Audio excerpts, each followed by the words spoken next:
and today I'm here for 7 on Sunday.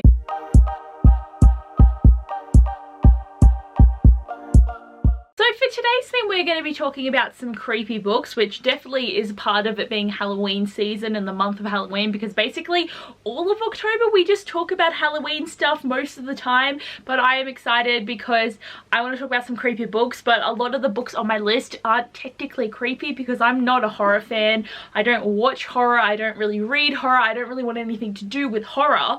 And I've gotten a bit better at like watching stuff that has gore in it, because like that's something that I know is not real. But horror is what's going to keep me up at night and make me have nightmares, which terrifies me. But I have 7 books that I want to talk about that I feel have kind of like a creepy aspect to them. Not that I was scared, they've still got a bit of that in it, so I'm just excited to get into this video. The first one I want to talk about is Anna Dressed in Blood by Abbeyleec, and this is a book that I'm still currently reading. I picked it up again this month and I'm up to page 270 now, so it is happening. Like, it's been over 2-3 months now that this book has been read, but I really went badly in the slump and now I'm trying to bring it back a bit. But I do think this is creepy because Anna is like kind of a very creepy ghost, because like anyone who goes into the house that she haunts, they instantly get murdered, so that's kind of creepy. But also Ghost is just in general creepy, and like Kaz, the main character, is like a ghost hunter and he's got this like special knife and he just goes around hunting ghosts, and every time he kills the one that he's looking for, he goes to the next city with his mum, and there's like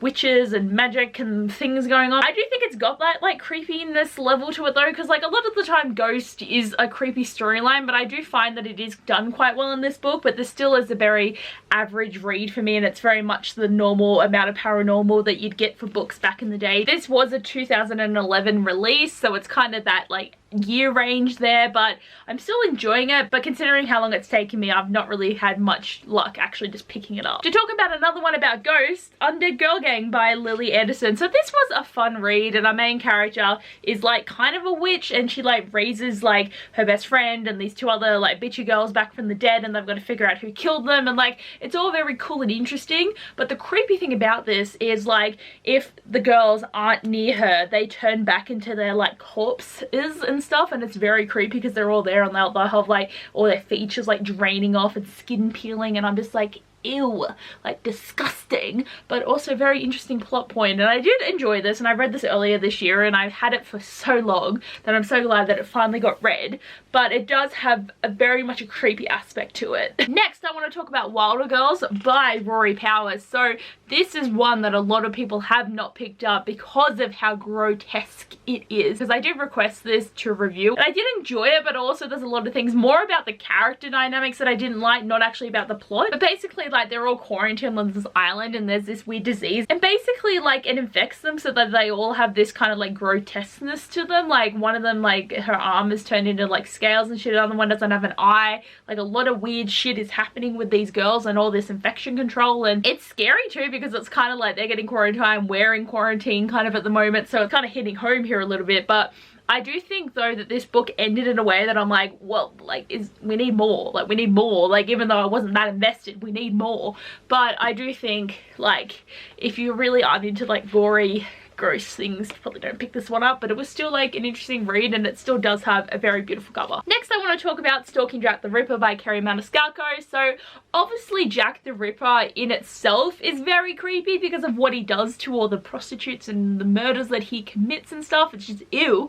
But I do like the fact that it's so like medicine-y and like creepy, and like the mystery of like who's the murderer, and like trying to find things and like doing autopsies, and they always talk in great detail about what they're doing to the bodies, and it's just like ugh, but also very interesting. I like the time setting, it's very fun, but also just having the murder mystery of like these famous cases really does make it feel way more like Halloween-y and like mysterious, and you know, ooh, like I really enjoy it. Next, I want to talk about The Devouring Grey, which is a book that I listened to on audio, so I don't actually own this one, and I do have The Deck of Omens, which is the second book, like Sage, but I haven't listened to it yet. But it's just creepy because there's like this weird smoky monster that like lives in the forest, and it like literally does devour people, and they call it the Devouring Grey. And like there's these 4 like founding families, and they've all got like a different type of power to do things, and it's all very interesting, I feel. But there is just the creepiness of this weird like smoke monster, and it kind of reminds me of Lost when you have Smokey, even though like Smokey was one of the best characters in that show.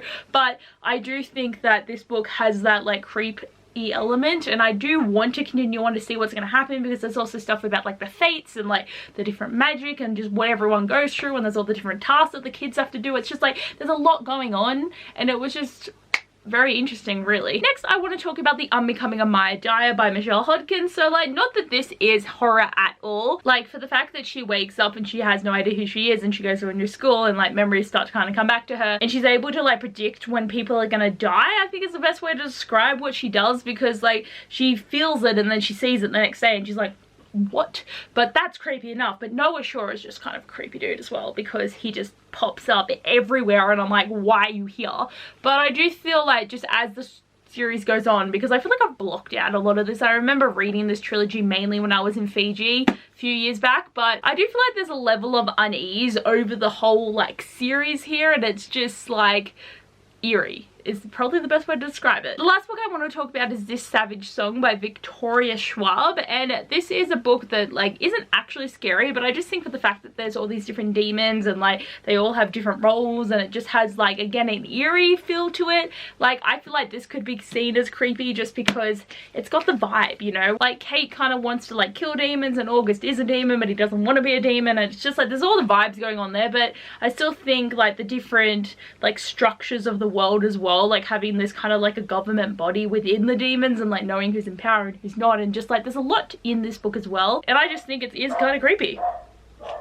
Oh my god, there's someone coming. So these are all the books on my list today that I do feel like have a creepy vibe. I don't know if people are going to agree with me because I'm kind of a wimp, which you've kind of gotten from this point here. But anyway guys, hopefully you enjoyed this video, and I would say please don't recommend me any really creepy horror books because I will be very scared, and I don't think that's where I want to be at. But anyway guys, thanks for watching. I hope you enjoyed, and I'll see you guys next time. Bye!